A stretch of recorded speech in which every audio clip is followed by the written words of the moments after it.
Previously on Alan Wake, Alice has been kidnapped. Alan, please help me. Alice? You'll do exactly what I say if you ever want to see your wife again. I can't tell anyone except my agent Barry. Damn it, Barry, they'll kill her! You're my best friend, and I'm worried that you're not right in the head. The ransom is a manuscript I supposedly wrote that's coming true before my eyes. It happened just the way it was on that page. So dark. I have found only a few scattered pages. I want the entire manuscript. The deadline is in 2 days. I found Mr. Wake's pages. Good girl. How the hell did she get her hands on the manuscript anyway? I don't know. She's resourceful. I told you were too hard on her. Listen, I found out all sorts of interesting stuff while I was digging around. Yeah. Mr. Wake, it's Sheriff Breaker. We have an FBI agent here, Agent Nightingale. FBI? He's anxious to see you. You'd better come to the station. Okay, I'll be right over, Sheriff. Let's make this quick, huh? Help you folks? Name's Randolph. I'm the manager. We're looking for Rose. Works as a waitress down at the diner. Rose, sure. Nice girl. Who wants to know? I'm Alan Wake. The writer, huh? I heard on the radio you were visiting. Well, I'll show you her trailer. That Rose, she's a nice girl. Always pays her rent on time. As I was saying, Al, I found all sorts of weird stuff from the local newspaper's archives. This place is crazy. Disappearances, mysterious deaths, urban legends come true, and get this, most of this stuff takes place around Cauldron Lake. Well, you ain't wrong, mister. The Indians thought the lake was a doorway to the underworld. I'm the God-fearing type myself. I don't hold with that sort of thing. Yeah, okay. Anyway, there was an island there owned by a guy called Thomas Zane. Now, some of the articles I found about him make him out to be a famous writer, but I ran a bunch of searches, couldn't find a single thing he wrote. Zane was heavily into diving, so much so that the place came to be called Diver's Isle. But the volcano under the lake erupted in 1970, and Zane went down with the island.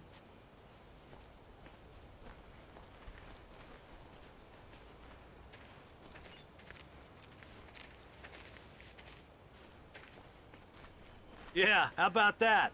It was there in the morning, as if it had fallen from the sky. But it would take a tornado to lift something like that. We're damn lucky it didn't crush any of the trailers.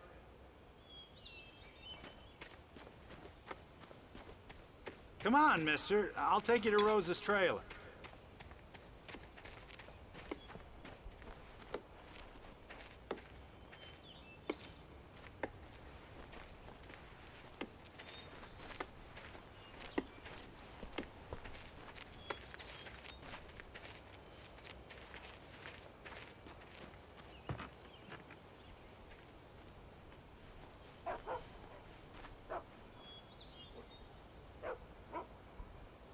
Just follow me. It's not far.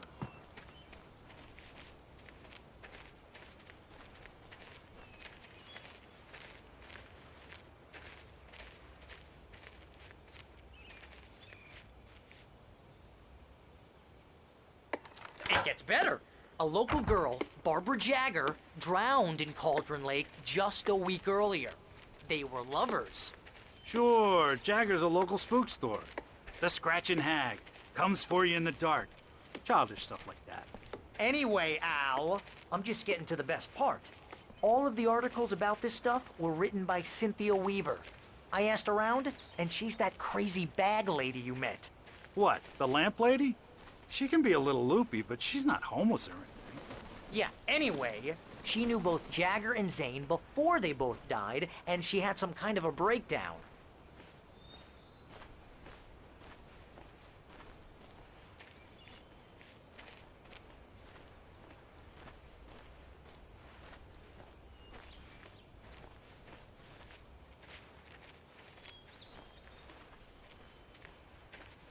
Well, mister, this here's Rose's trailer. You mind me asking what you want with her? We're just here to talk to her, pal.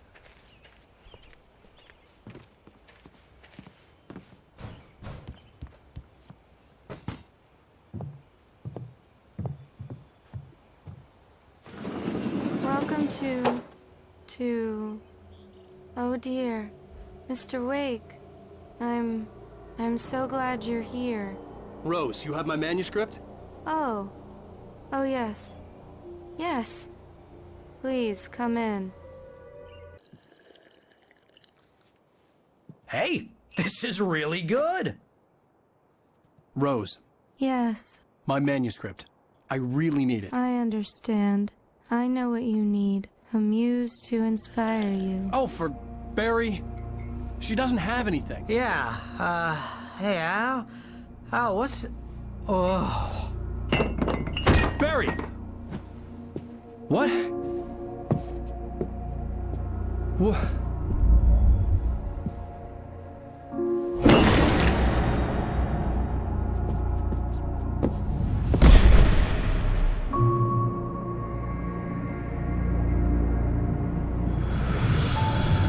It's coming for you, hiding in my barber's skin. I'm too weak to stop it. You must turn the lights on. I promised I'd come visit you and your lovely wife. You must finish what you started. I insist. You must turn the lights on. Turn the light on. Back to work, boy.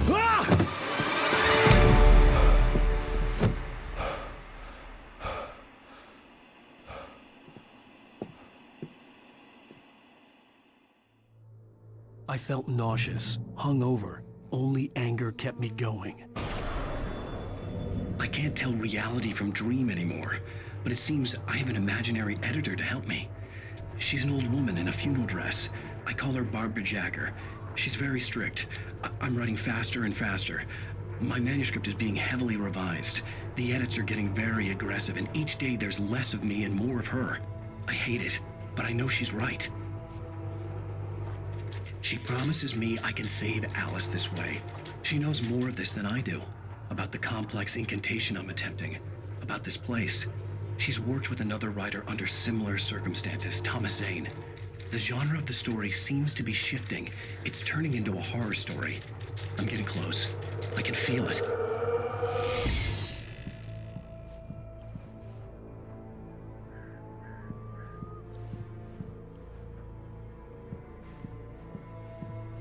Rose took a day from me. I had less than 12 hours left to meet the kidnapper. All I could do was get Barry into the car, work something out once I got on the road.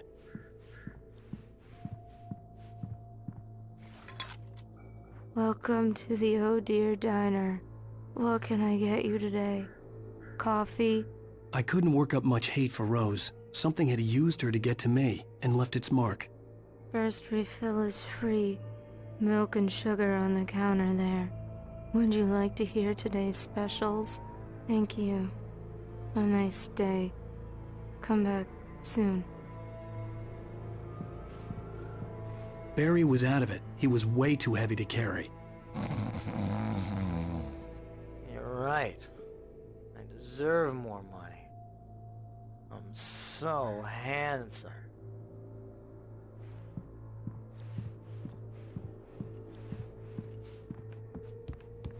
My gun and flashlight were gone. I'd have to find a way to get Barry into the car as quickly as possible. There was no time to waste. Mr. Randolph liked Rose. That little smile she had. How she was still sweet when life had tried so hard to make her bitter.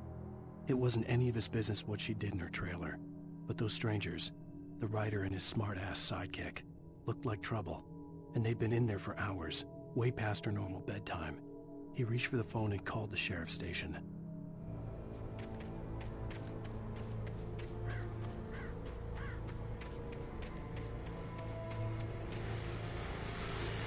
I just stepped outside to catch a breath of fresh air. Let me tell you, the weather's getting heavy.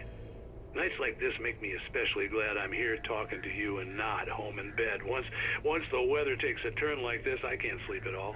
It's all tangled bed sheets and dark thoughts, punctuated by the occasional plunge into nightmare. Is it just me? Well, perhaps it is. But I hope I can make the night a little bit easier to get through. Caller, you're on KBF FM. Hey, Pat, it's Walt Snyder. What's on your mind, Walt? Well, I ain't the way you are, but, well, I can't sleep either, you know? I just been staring out the window here, trying to make sense of it all, but, I ain't been drinking either, you know? I just... Well, you sound like a man with a problem, Walt. Yeah, I had argument with Danny, and, then I got in trouble with the law, and, I'm just, well... I heard something like that, Walt. Yeah, well, Danny's my best friend, and, they let me on bail today, and now I'm just alone here at the window, waiting. Man, and there's something in the air tonight, man. I was just outside looking up at the sky above our broadcast tower thinking the same thing. What are you waiting for, Walt? I don't know. Something's gonna happen. I think I better go.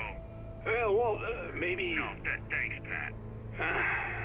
Well, good luck to you, Walt. Hang in there. Let's take a little break, folks. This weather's really something else, huh? How can I be sure that you'll walk away? Why do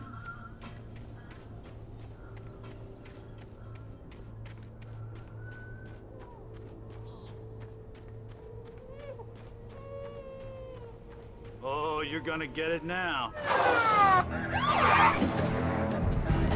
God knows what you've done to that poor girl. This is Agent Nightingale, FBI! Get him up, Hemingway! You're under arrest! You move a muscle, I'll unload right in your goddamn face! Stay right where you are, Slade!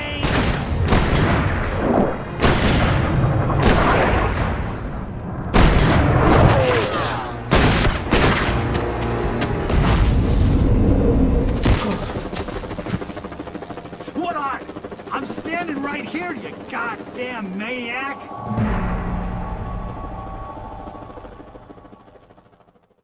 I hated to leave Barry behind, but there was no way I'd miss my appointment with the kidnapper. Get up, Mr. Wake! Come on! Take it easy now! Get out of the way! Don't let him get away! Move it! Move it! Move it! Let him get away!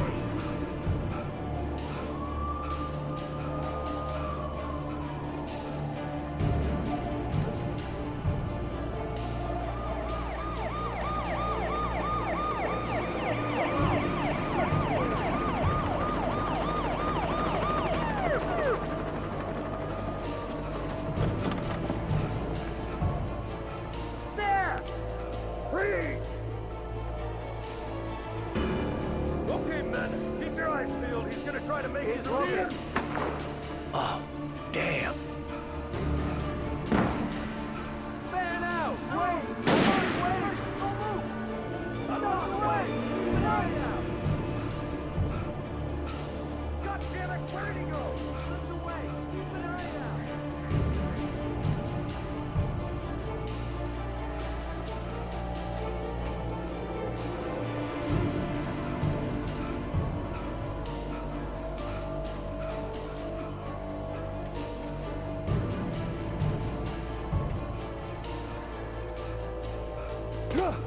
He's gone!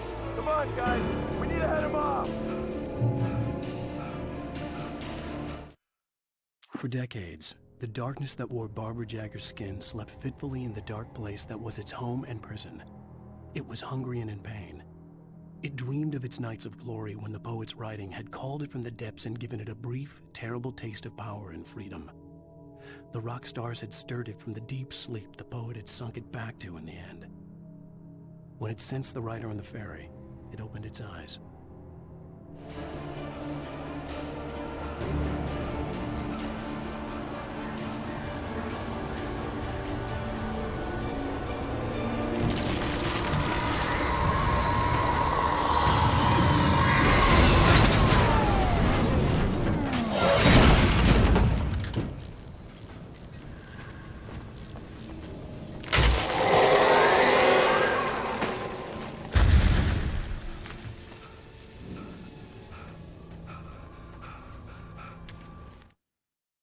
Rose didn't know how the strange old lady got in her trailer, and she looked wrong somehow.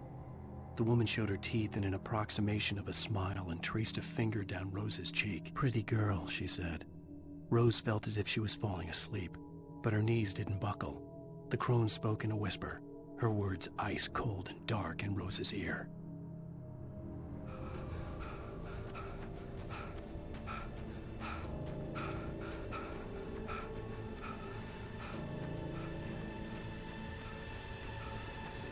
Come in, Agent Nightingale. This is Sheriff Breaker. Over. Nightingale, over. What on earth is going on? My deputies tell me you fired at Wake and he didn't have a gun. You almost hit a civilian instead. Over. Sheriff, Wake's running. I'm giving chase. I don't have time for this. Well, make the time. You can't just go shooting at people in my town. Over. I'm a federal agent pursuing a fugitive. You want to discuss my methods, Sheriff? Make an appointment. Over. You stay right where you are, Agent Nightingale. I'm on my way. Out. The suspect was last sighted running along the gorge that leads westward from the trailer park. All units are advised that the suspect may be armed. Approach with caution. James out.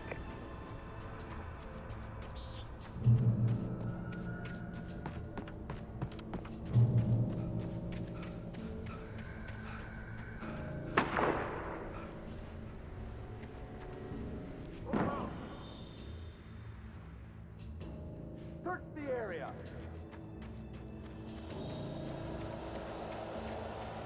Stay sharp. This way. Over here. Who's there?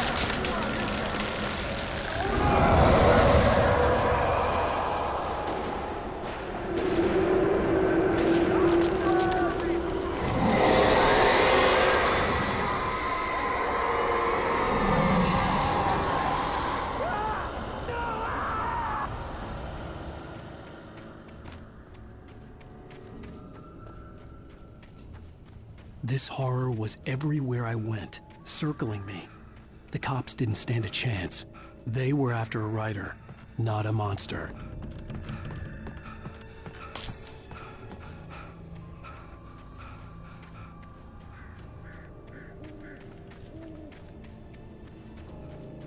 Sheriff Breaker, this is Agent Nightingale. I've lost contact with most of the men you assigned to me.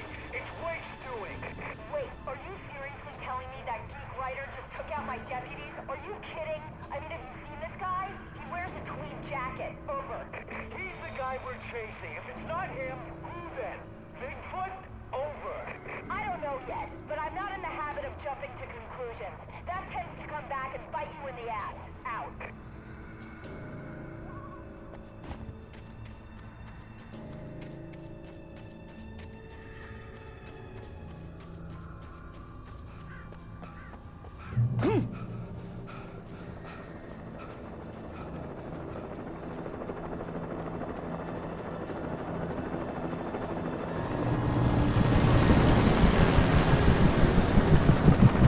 You on the ground. Hold it right there. There's nowhere to run. Freeze!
This is James. Mulligan. Mulligan, Thornton, come in. Over.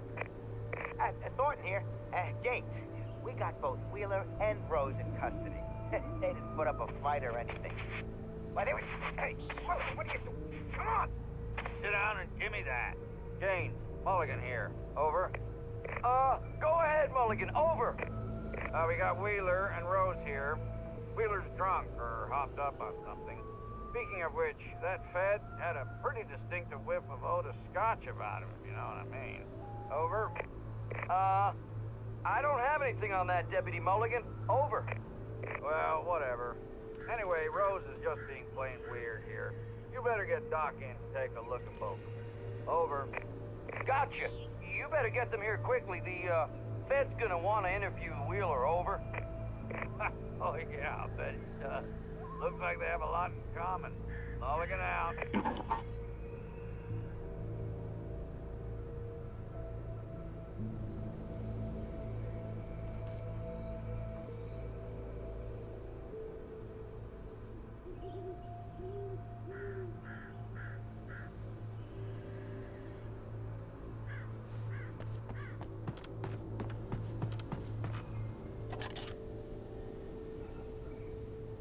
I could see the lights of the radio station in the distance.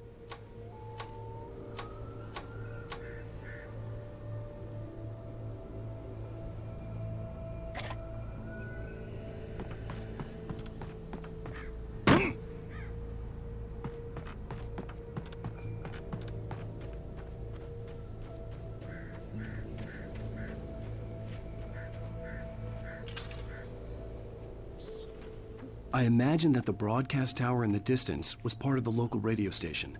Maine seemed like a decent guy. Perhaps he could give me directions to the coal mine.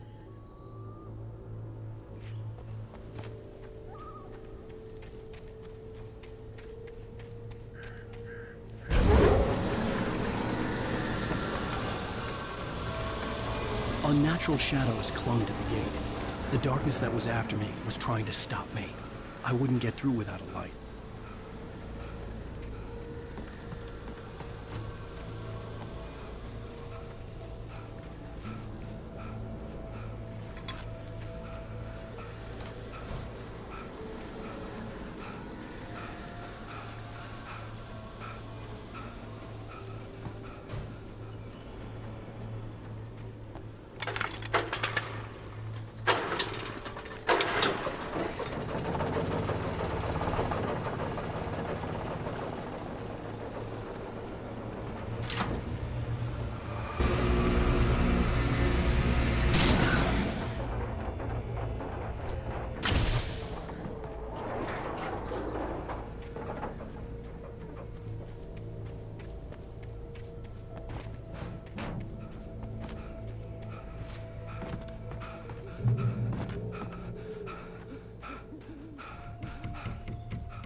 It took me a moment to recognize the flashbang grenades.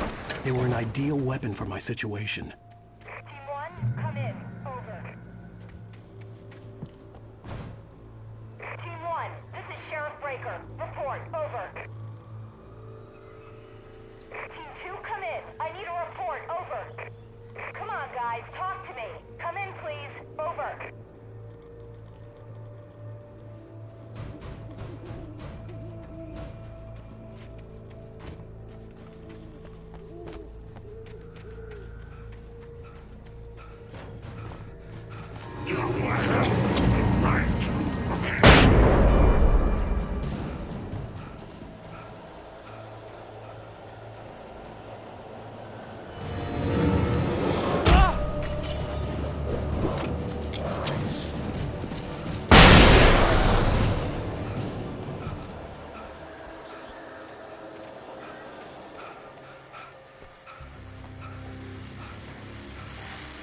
And here's another call. You're on KBFFM with Pat Maine. It's Milt Peabody, Pat. What's on your mind, Milt? Well, I live near the trailer park, Pat, and there's a big ruckus going on over there. Well, that's just up the road from me, too. What's going on, do you know? I don't know, but there's a bunch of police cars there, lots of sirens, a helicopter buzzing around, and I think I heard some gunshots. Gunshots? Yes, sir, like from a pistol. So can you find out what's going on? Because it's just next door and they're popping off guns there. They're still shooting? No, it was maybe 10, 15 minutes ago. It sounds serious, Pat. I'm telling you, it don't sound like no party. Well, I'm certainly going to give the station a call, Milt. Okay. You'll hear it here as soon as I hear from them. Okay, thanks.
Touched by the dark presence, Rose was lost in a dreamland where everything was drawn in black and gray crayons.